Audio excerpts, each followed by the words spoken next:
Hello, everybody, and welcome on back to another filler art video. This week, we're going to be continuing on with our mural that we've been working on for the past month, and we are going to be adding Rufflet.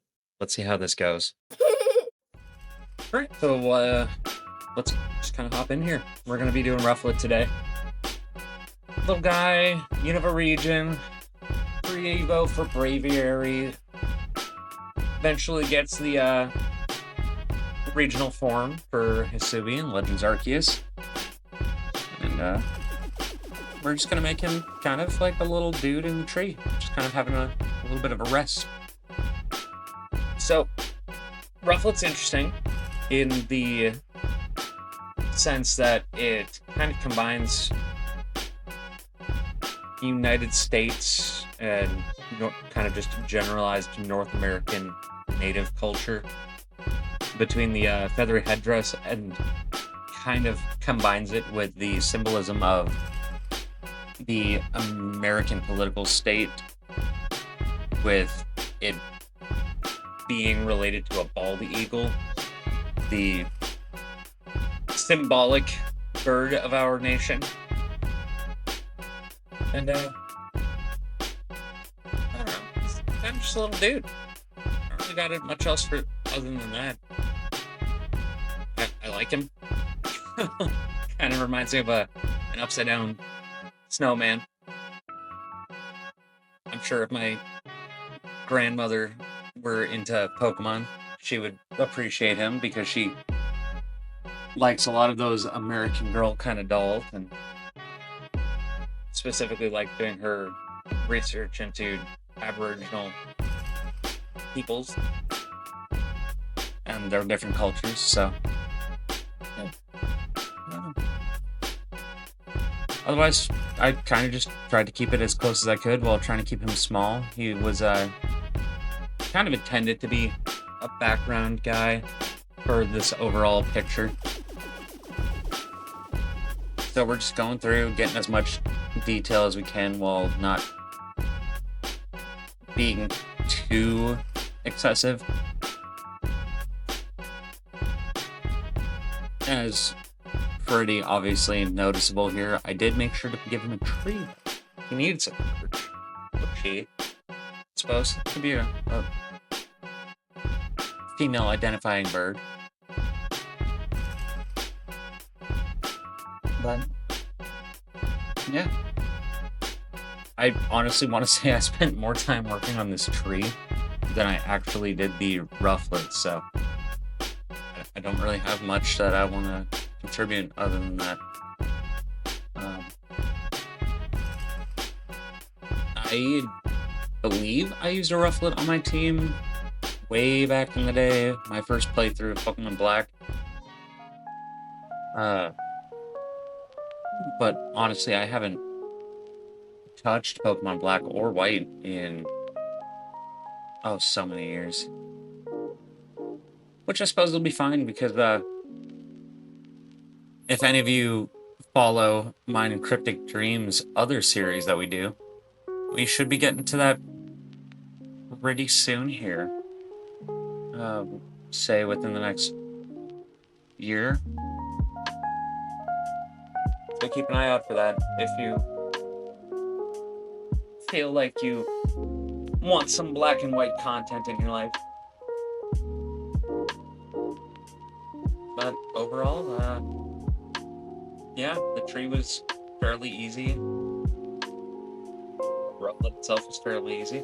Now we just gotta go through and color. Pretty well and simple. We just kind of steal it from the sprite, and we go through and do the thing that we've been doing since we were 3-4 years old. And just give him the color inside the lines.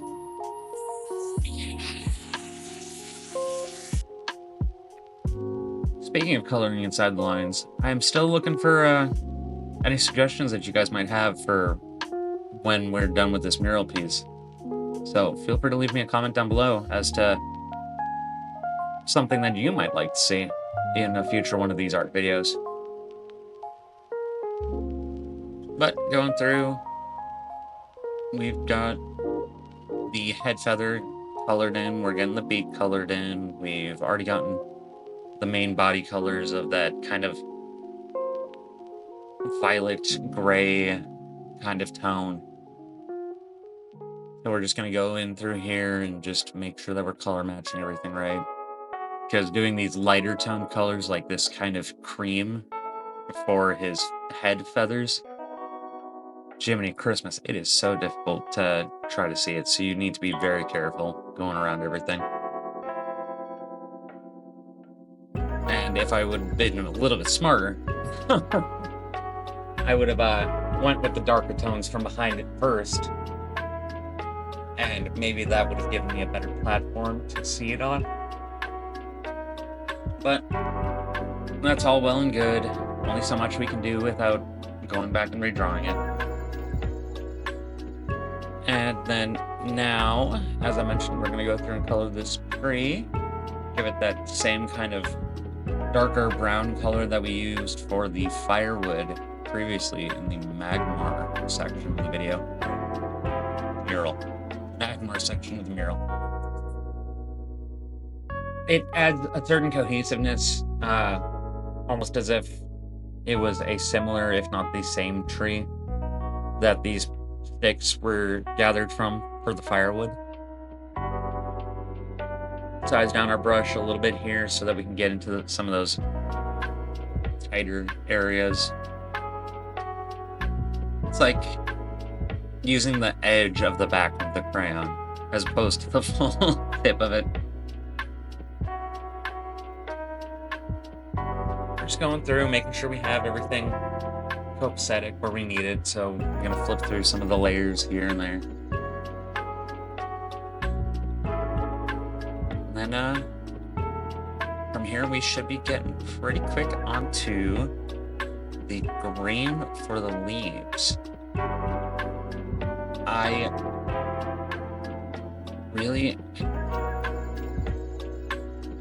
How do I want to put this without seeming as lazy as possible? I really do like reusing the same colors that I've already had in certain areas.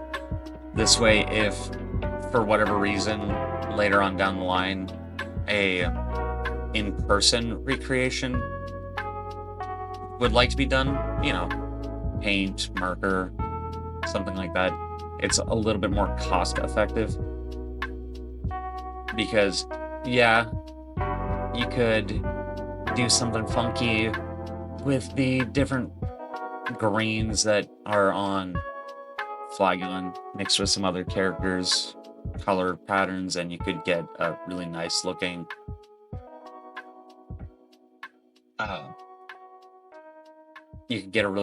green to pop a little bit better for the trees. Or since you would have already had to mix up some green for the ground, for that grass color, just use a little more.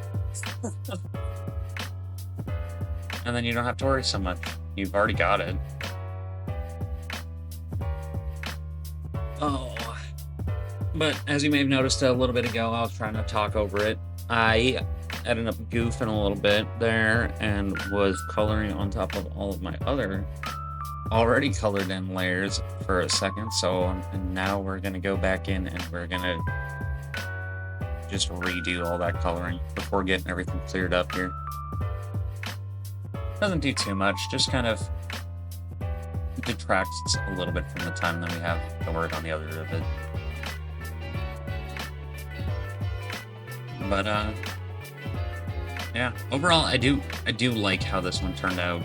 It was pretty simple, pretty put together, all things considered. I like that Rufflet's just kind of taking his little rest in the tree, enjoying the solidarity of being in this group of other Mons out in this wooded area. Really kind of brings in a theme, a oneness to the rest of the image that, although probably would have been fine without, I liked that little addition and the world building that it develops because of it. But now that we're about cleared up here, folks, this is going to be this portion of our mural finish. So like I mentioned earlier, if you like what you saw, or if you have an idea for something in a future video, feel free to leave a comment down below and hit the like button while you're there as well. If you'd like to be kept up to date as to how this series is going, hit the subscribe button, hit the notification bell. YouTube's good about projecting these things out to you guys, but it doesn't hurt to have that extra layer of protection. And with that, folks, that'll be the end of this one. Thank you all for watching, and I hope you have a great rest of your day. Bye.